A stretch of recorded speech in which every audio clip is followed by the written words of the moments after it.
Everyone welcome to positive approach academy. My name is Priyanka and आपकी psychology की class है जो कि मेडिकल, नॉन मेडिकल और जेबीटी टेट के लिए बहुत ही इंपॉर्टेंट रहने वाली है। इस क्लास में हम प्रीवियस ईयर क्वेश्चन डिस्कस करने वाले हैं, तो हर एक क्वेश्चन की डिटेल्ड एक्सप्लेनेशन आपको मिलेगी, तो वीडियो के साथ एंड तक बने रहें। एचपी टेट की तैयारी में ये आपके लिए बहुत ही हेल्पफुल रहने वाली है। तो फर्स्ट क्वेश्चन के साथ आज की क्लास को मैं स्टार्ट करूंगी। Who is known as father of genetic epistemology? Father of genetic epistemology किसे कहा गया है? ये है आपका फर्स्ट क्वेश्चन। ऑप्शन ए है लेव वाइगॉत्स्की, ऑप्शन बी है जीन पियाजे, ऑप्शन सी है Jerome Bruner and option D है आपका जॉन ड्यूई। तो यहाँ पे आप समझ लीजिए, जो जेनेटिक एपिस्टेमोलॉजी होता है, इसके जो फादर हैं वो है ऑप्शन बी जीन पियाजे। कौन है इसके फादर? जीन पियाजे, याद रखना आप। जीन पियाजे, इसी के साथ साथ फादर ऑफ कॉग्निटिव डेवलपमेंट भी इनको कहा जाता है,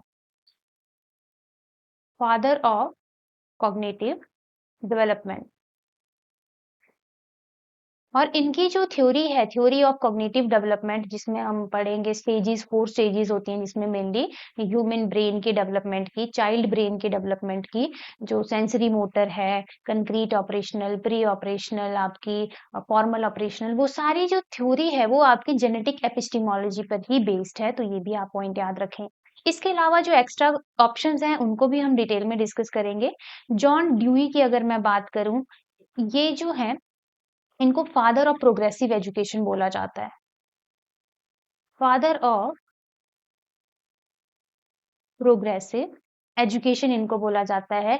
लर्निंग बाय डूइंग का कॉन्सेप्ट इन्होंने दिया है, और ये भी आपके प्रीवियस ईयर क्वेश्चन है। लर्निंग बाय डूइंग का कॉन्सेप्ट इन्होंने दिया है। जिरोम ब्रूनर की बात करें तो इन्होंने थ्योरी ऑफ कॉग्निटिव डेवलपमेंट ही दी है, कॉग्निटिव डेवलपमेंट, जिसमें इन्होंने 3 स्टेजेस बताई थी डेवलपमेंट की, enactive, phonic, sorry pictorial and symbolic. ठीक है। और जीन पियाजे तो हमें पता है, थ्योरी ऑफ कॉग्निटिव डेवलपमेंट इन्होंने दी है। लेव वाइगॉत्स्की की अगर मैं बात करूं तो कौन सी थ्योरी इन्होंने दी है? Socio cultural theory, socio cultural theory of cognitive development. तो ये एक्स्ट्रा क्वेश्चंस भी हम साथ के साथ डिस्कस करते चलेंगे। तो इसी तरीके से एक क्वेश्चन से आपके लगभग 4-5 क्वेश्चन बनेंगे। ठीक है, तो ये सारे आपके प्रीवियस ईयर क्वेश्चन है। एक बार फिर से मैं रिपीट करूंगी, father of genetic epistemology Jean पियाजे को बोला जाता है, इन्हें फादर ऑफ कॉग्निटिव डेवलपमेंट भी बोला जाता है। इन्होंने थ्योरी दी थी, थ्योरी ऑफ कॉग्निटिव डेवलपमेंट। और लेव वाइगॉत्स्की की बात करें तो इन्होंने सोशियो कल्चरल थ्योरी दी है। जिरोम ब्रूनर ने थ्योरी ऑफ कॉग्निटिव डेवलपमेंट ही दी है, जिसमें 3 स्टेजेस थी, कनेक्टिव, पिक्टोरल एंड आपकी सिंबॉलिक। जॉन ड्यूई को फादर ऑफ प्रोग्रेसिव एजुकेशन कहा जाता है। लर्निंग बाय डूइंग का कॉन्सेप्ट इन्होंने दिया है। तो ये हमारा फर्स्ट क्वेश्चन हो गया। अब चलते हैं अपने सेकंड क्वेश्चन पे। According to Vygotsky, cognitive development depend on.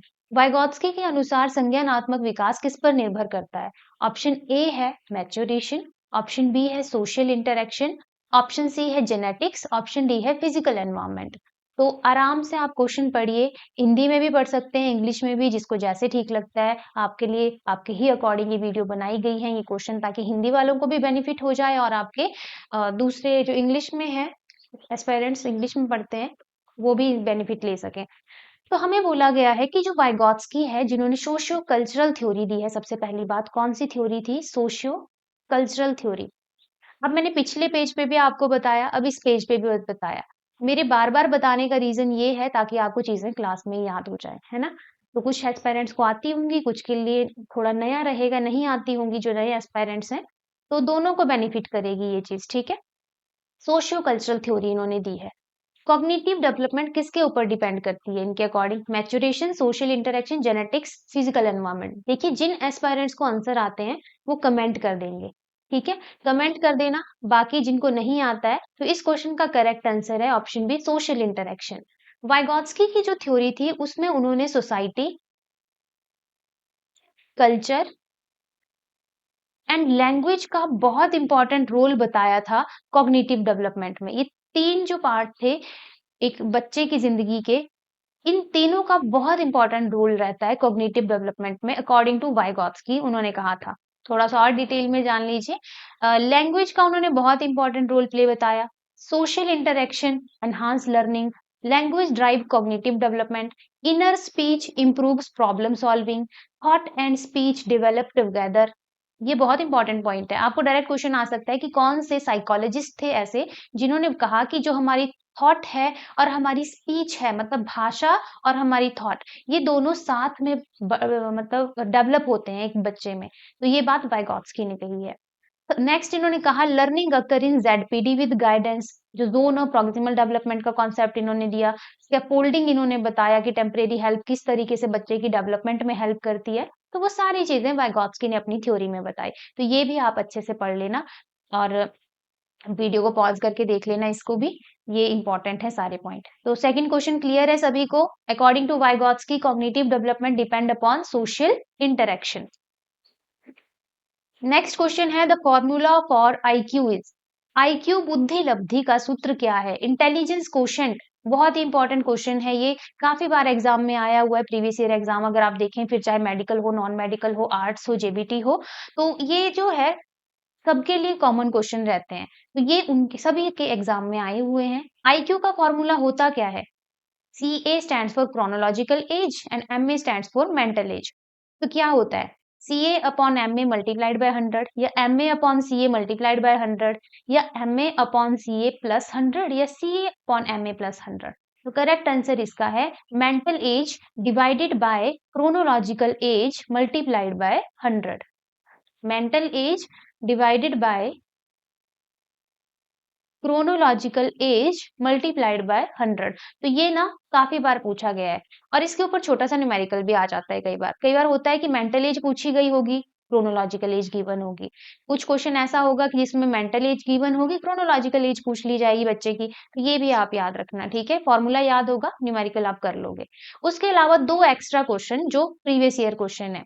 बिने, इन्होंने मेंटल एज का कॉन्सेप्ट दिया था, बिने ने दिया था मेंटल एज का कॉन्सेप्ट। वहीं हम स्टर्न, विलियम स्टर्न अगर पूरा नाम मैं बोलूं, इन्होंने आईक्यू फॉर्मूला दिया था। ठीक है, आईक्यू का फॉर्मूला दिया था। तो ये एक्स्ट्रा क्वेश्चन भी आपने याद रख लेने। नेक्स्ट क्वेश्चन पे आएंगे, good boy nice girl orientation is a part of which level of Kohlberg theory. अच्छा लड़का अच्छी लड़की अभिविन्यास को कोहलबर्ग के किस सिद्धांत के किस स्तर का हिस्सा है? Pre conventional, conventional, post conventional, none of this. Good boy nice girl orientation is a part of which level पूछा गया है। तो ये है आपके ऑप्शन बी कन्वेंशनल लेवल, पारंपरिक लेवल का पार्ट। अब आप सोच रहे होंगे कि क्या बात हो रही है यहाँ पे, जिनको नहीं पता होगा। कोहलबर्ग की मैं बात करूं, कोहलबर्ग ने थ्योरी दी है मॉरल डेवलपमेंट की।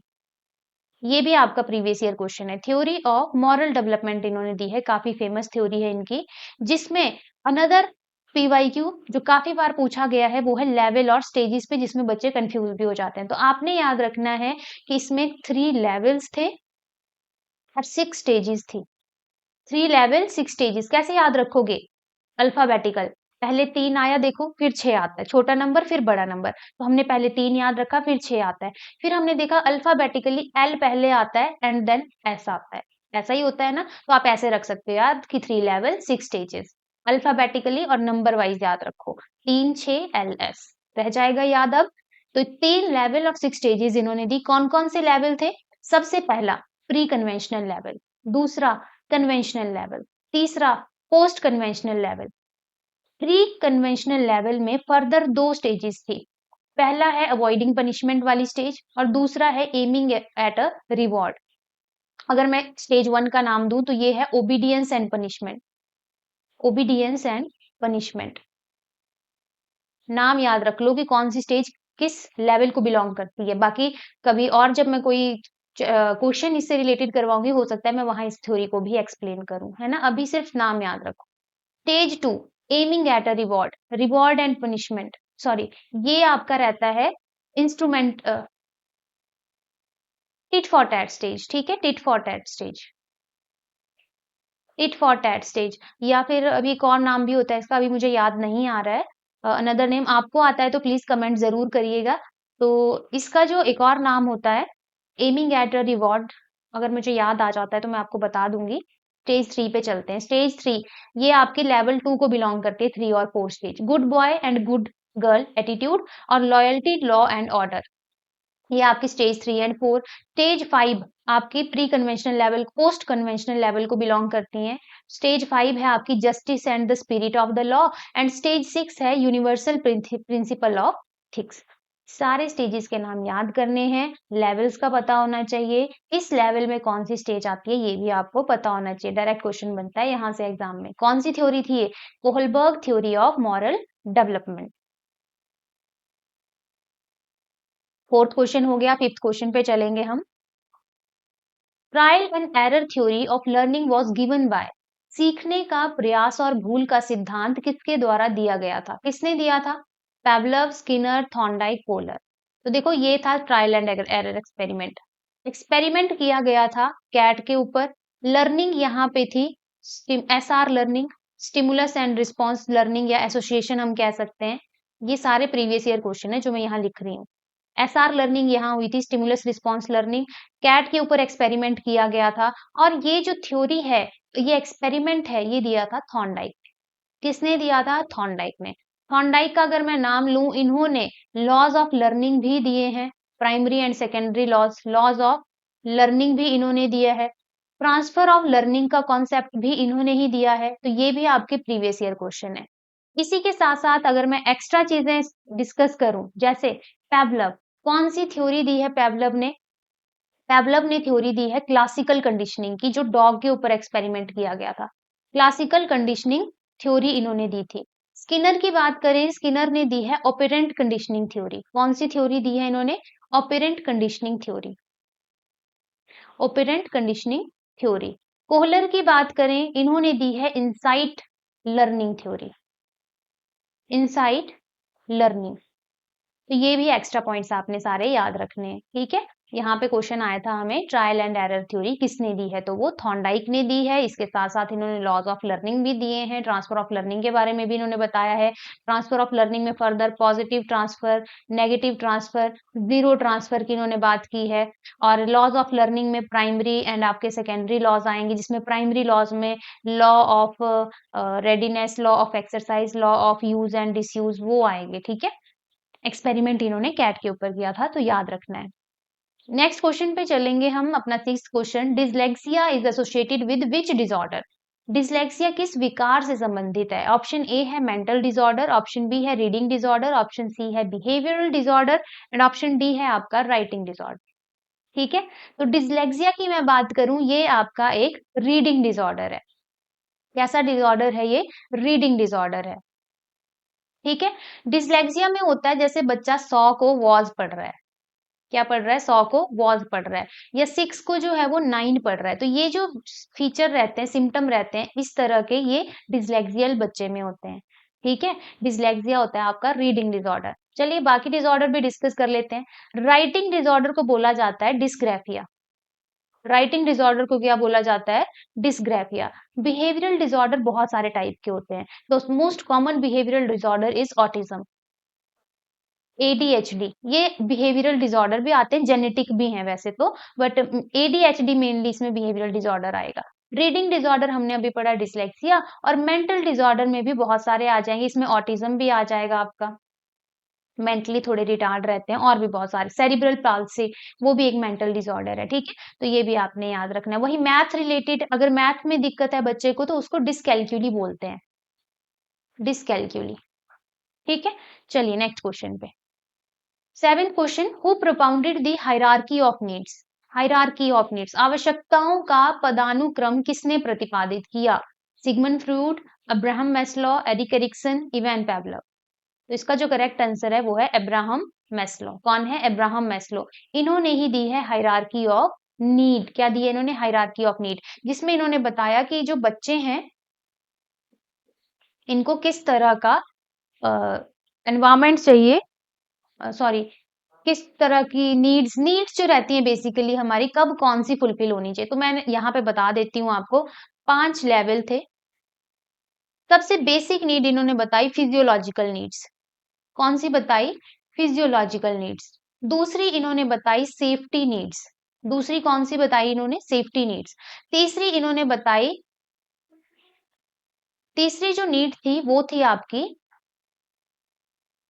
तीसरी नीड्स कौन सी थी? फिजियोलॉजिकल नीड फर्स्ट हो गई, सेफ्टी नीड हो गई, फेम वाली नीड होती है, एग्जैक्ट मुझे नाम नहीं याद आ रहा है। फोर्थ पे चलते हैं, सेल्फ एस्टीम,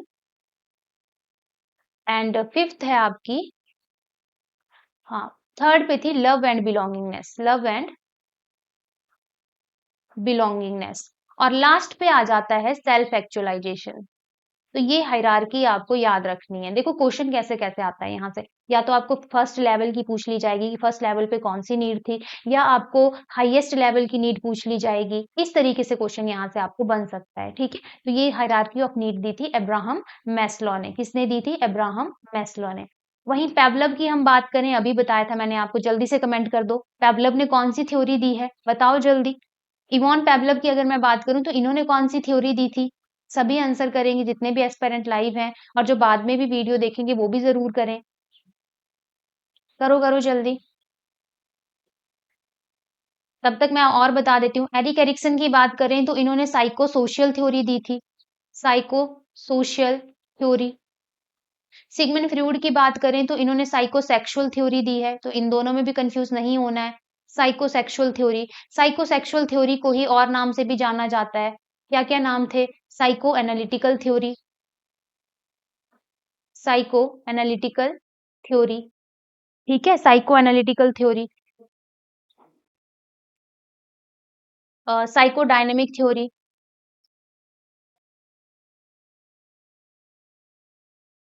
ठीक है, ये अलग और नाम है आपके इस थ्योरी के। Give me a second.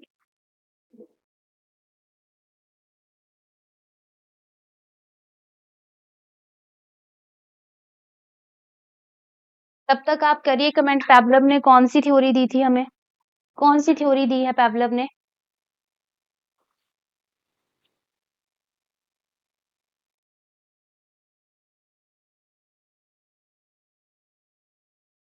Classical conditioning, bar bar repeat करेंगे हम इस क्लास में चीजें, ताकि आपको यहीं पे याद हो जाएं चीजें, है ना। क्लासिकल कंडीशनिंग थ्योरी दी हुई है इवान पेवलव ने।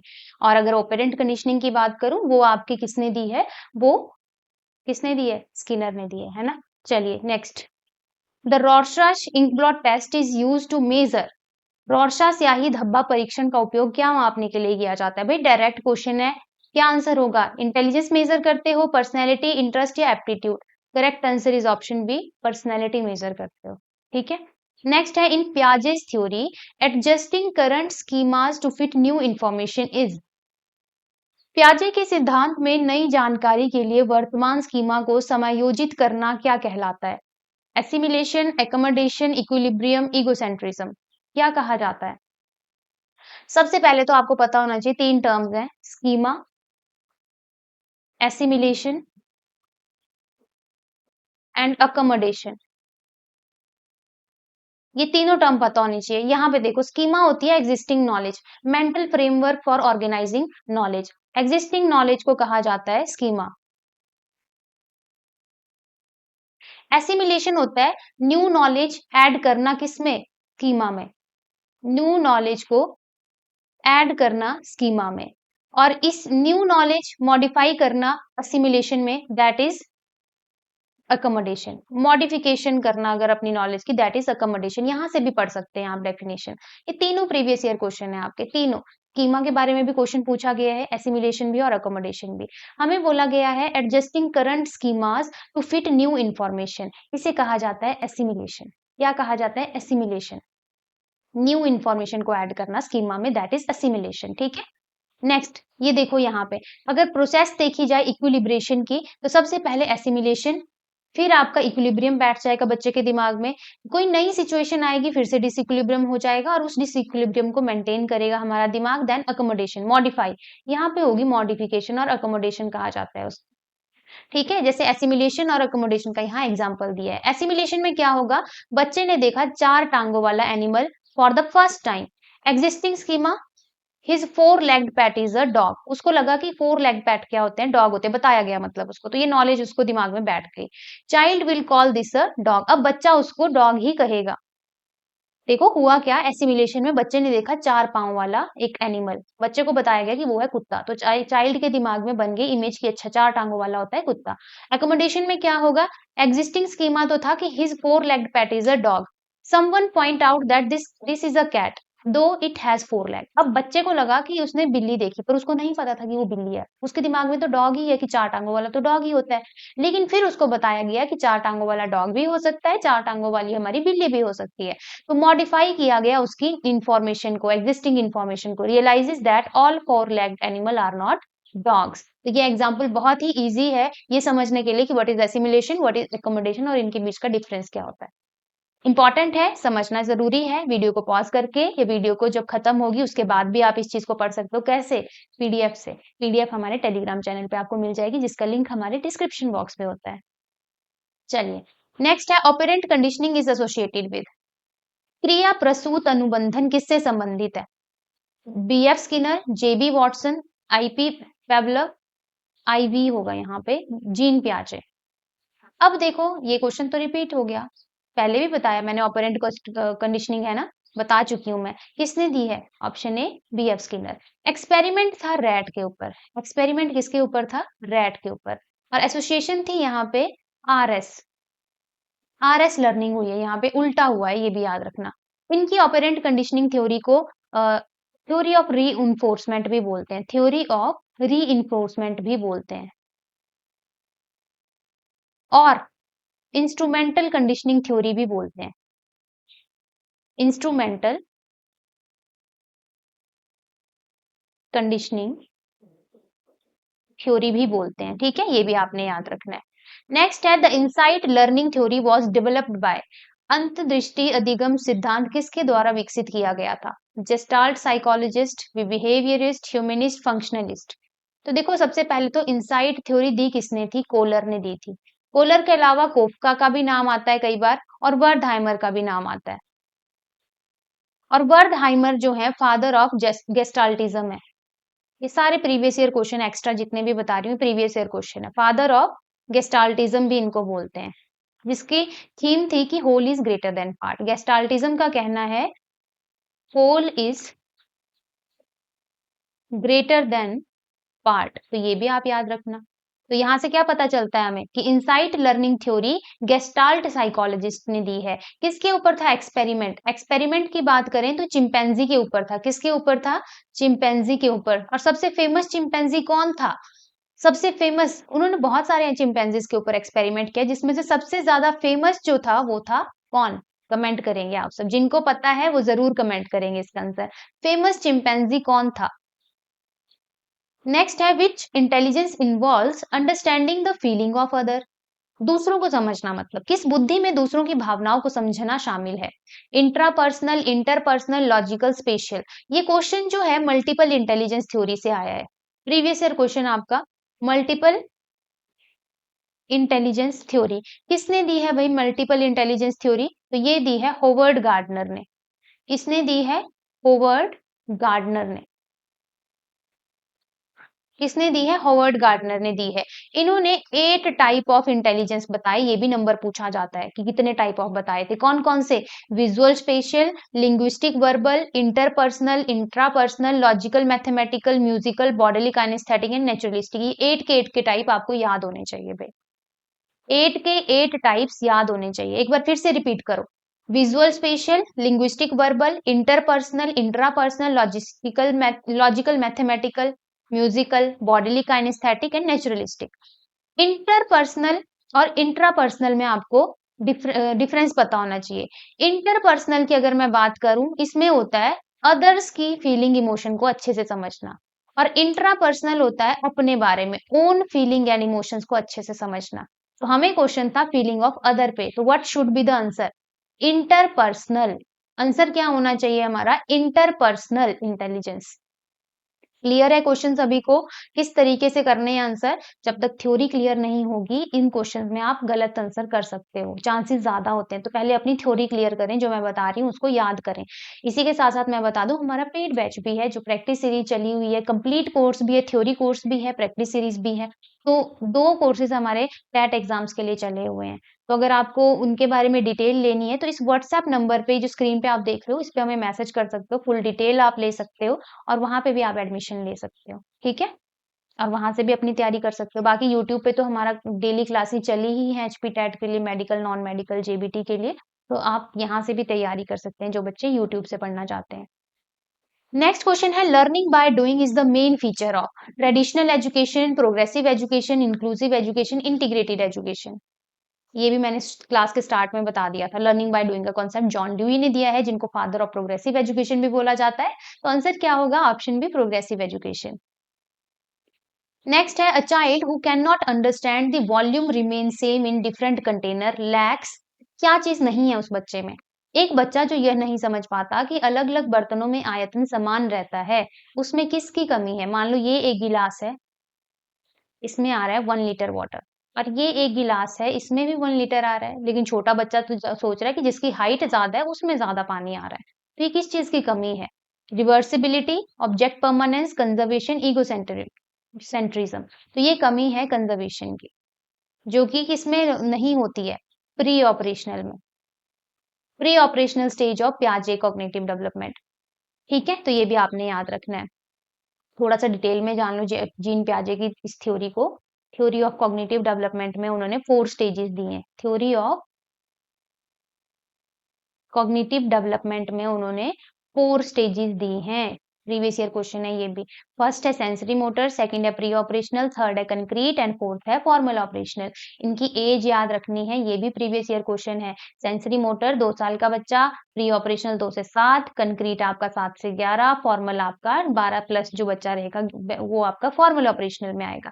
सेंसरी मोटर में बच्चा है इन्फेंट, टॉडलर है अभी वो, तो वो सेंसेस के ऊपर पूरी तरह डिपेंड है ना? और प्री ऑपरेशनल की बात करें तो यहाँ पे बच्चा लैंग्वेज सीखना शुरू कर चुका है। ईगोसेंट्रिक है बच्चा, ये भी प्रीवियस ईयर क्वेश्चन है कि पियाजे ने किस एज के बच्चे को ईगोसेंट्रिक कहा है, तो ये भी आपने याद रखना है। कंक्रीट ऑपरेशन में बच्चे में लॉजिक आ जाता है और यहाँ पे कंजर्वेशन भी समझना शुरू कर जाता है, वो जो हमने अभी पीछे क्वेश्चन भी किया कि वो प्री ऑपरेशनल में लैक करती है। फॉर्मल ऑपरेशनल की बात करें, यहाँ पे एब्स्ट्रैक्ट एंड हाइपोथेटिकल रीजनिंग जो है, थिंकिंग शुरू हो जाती है बच्चे में। ठीक है, तो ये स्टेजेस भी आपने अच्छे से याद करनी है, बहुत इंपॉर्टेंट है जीन पियाजे की कॉग्निटिव डेवलपमेंट की थ्योरी। यहाँ से काफ़ी क्वेश्चन बनते हैं, तो स्टेजेस आपने याद कर लेनी है। बाकी एसिमिलेशन, एक्कोमोडेशन, स्कीमा वो मैंने पीछे बता दिया, वो भी इन्हीं की थ्योरी से रिलेटेड है। ये है हमारा लास्ट क्वेश्चन जो है आपके लिए homework question. Divergent thinking is a characteristic of, अपसारी चिंतन किसकी विशेषता है? ऑप्शन ए है mentally retarded children, option B है क्रिएटिव चिल्ड्रन, ऑप्शन सी है autistic children and option D है इगोइस्टिक चिल्ड्रन। तो किसका ये कैरेक्टरिस्टिक फीचर है? ये सब के लिए है होमवर्क क्वेश्चन। तो जिन एस्पिरेंट्स को पता है, जो हमारी वीडियोस देखते हैं शुरू से ही, उनको पता है होमवर्क क्वेश्चन है, तो इसका मतलब है आपको इसका आंसर करना है कमेंट। और जो एस्पिरेंट हमारे साथ नए जुड़े हैं आज ही, तो उनको मैं बता दूं कि होमवर्क क्वेश्चन को आपको कमेंट करना है हमारे कमेंट बॉक्स में। ठीक है, तो इसी के साथ आज की क्लास हमारी होती है कंप्लीट। ये इस चैप्टर की पीडीएफ, इस क्लास की पीडीएफ आपको हमारे टेलीग्राम चैनल पे मिल जाएगी। लिंक आप यहाँ देख सकते हैं, अवेलेबल है आपको, तो आप वहां से डाउनलोड कर सकते हैं। ये हमारी प्लेलिस्ट डिफरेंट सब्जेक्ट की अलग अलग प्लेलिस्ट है। बायोलॉजी की अलग है, मैथ्स की अलग है, साइकोलॉजी की अलग है, केमिस्ट्री की अलग है, जीके की अलग है। तो एचपी टैट के लिए ये प्लेलिस्ट बनी है हमारी, तो आप वहां से तैयारी कर सकते हैं। प्लेलिस्ट पे जाएं और अपने जो भी सब्जेक्ट आपको स्टडी करने हैं आप कर सकते हैं वहां से। तो ये थी हमारी आज की क्लास साइकोलॉजी की। इतना ही करेंगे आज की क्लास में। नेक्स्ट क्लास में मिलूंगी। धन्यवाद।